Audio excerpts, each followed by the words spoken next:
You are not aware of your aliveness. You are busy with your psychological nonsense.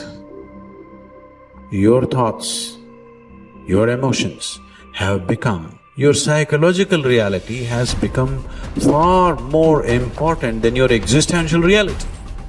What it means is, you are so enamored with your own petty creation that you're completely missing the grandeur of Creator's creation. That's what it means. You do all kinds of things, but if you truly value creation, the best thing that you can do is to pay attention and to experience it, isn't it? Yes or no? Most people are waiting for their life to change. Yes. So they can feel gratitude, to feel abundance, to feel whole. You know, that's the old model of cause and effect, you know. So if you're living with emptiness, you're living with lack, you're living with pain, most people have been conditioned that something out there has to take away this emptiness or feeling inside of them. But if you believe that you're creating your life and you're living by lack, well, lack isn't going to create abundance, right? So then it makes sense then that you don't really actually create wealth, you generate wealth, you generate abundance. So the moment you start teaching your body emotionally what that future is going to feel like before it's made manifest, well, your body, as the unconscious mind, believes it's living in that future in the present moment. Just sit down by yourself to visualize and daydream about your dreams, about the activities involved in that, about how you would struggle through, about what it would feel like to be victorious. All of it, the whole thing, the messy part, the ugly part. What would you say to yourself when it gets hard? That's what you need to do. To truly actualize a dream, we got to begin with seeing it and sensing it. The good, the bad, the easy, the difficult, and the victory. How you would like your life to be, what you would like your character to be 3 to 5 years down the road, if you were taking care of yourself like you were taking care of someone that you actually cared about. So you kind of have to split yourself into two people and treat yourself like someone you have respect for and that you want the best for. That's not easy because people don't necessarily have respect for themselves and they don't necessarily want what's the best for themselves because they have a lot of self-contempt and a lot of self-hatred, a lot of guilt. I think you have an obligation, it's one of the highest moral obligations, to treat yourself as if you're a creature of value. You got to start with that belief in your mind. I've got this. I can do this. I can conquer this. I can pass this exam. I can get elected for the position that I'm going for. I can create abundance in my life. These are the thoughts that you have to have in your mind in order to become successful. So what is it time for you to feel? What is it time for you to create? What do you need to do more or less of in order to get the results that you want? You have the power to become someone that even the deepest part of you trusts, someone you trust to succeed. Become the person that you know you can be. Stand up for your future, for your power, and for you to be something full of the worth that is in you. So most of us came up with our labels based on how we behaved. But really smart people can do stupid things. Really nice people can be mean. Mean people can be nice. And so if you judge yourself too soon, and most people's identity, their labels for themselves, who they think they are, has been based on their past and often many years ago. And so they don't update it. So the metaphor I'd give for identity is like, it's your comfort zone. It's not your goals.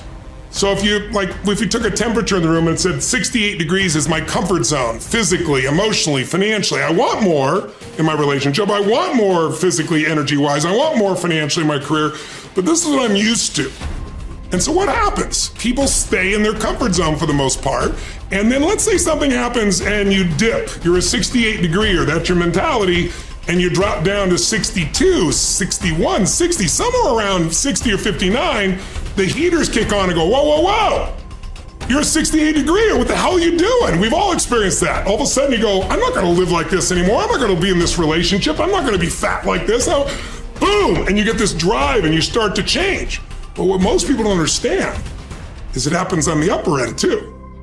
Meaning, let's say you got momentum, you start crushing it, you start doing even better than you think. You go from 68 to 70, 88, you're at 98 degrees. Financially, emotionally, spiritually, whatever the metaphor is. And then what happens? You're going to say, hey, your brain goes, who the hell do you think you are? You're not a 98 degree here. Right? Get back to 68. And if nothing else, the heaters stop, you lose your drive, and that'll drift you back. And not enough, the air conditioner can kick on, and you start to kind of sabotage yourself till you get back to your comfort zone. So unless you expand your identity, change is temporary. It's like when someone says to me, I've stopped smoking, it's been 8 days. I go, why are you counting? And I say, why are you counting? So you can tell people how long you lasted this time? Like if I went to somebody and I said to you, hey, you know, Louis, you want a cigarette? You're not going to say, what brand is it? You go, no, Right. I'm not a smoker. Notice how people, I'm not one of those. That's not my identity. Identity is the strongest force in the human personality. If you look at Lance Armstrong, who has a mixed identity now in the culture, this is a guy that had to win and found a way to win. So when he was told he had cancer in his lungs, in his brain, and in his testicles, and he rides a bike, and he's gonna die, his answer was, no, I'm a champion. I find the way. I will find the answer. And he did. Now, unfortunately, he bent the rules around the sport, and it kind of ruined his reputation, obviously. But that mentality, his identity is why he survived. Other people told they have cancer, and they're like, it's over, they give up, they start arranging their affairs. And so that psychological difference is the number one thing I work with people on, because unless you expand your identity, you're going to basically keep where you are. You might improve a little or not. You might go up and down a bit, but you're going to stay within a realm. If you're going to have an explosive breakthrough to another level, physically, mentally, financially, spiritually, then we got to not only give you the tools, we got to shift that internal sense of who you really are and have you find that you are more than anything that's ever happened to you, that you can handle whatever shows up, even if it's incredibly scary or uncomfortable. Personal responsibility is true and wildly optimistic. And it is people's belief system and the value system that they cobble together over a lifetime that will lead them to reject that.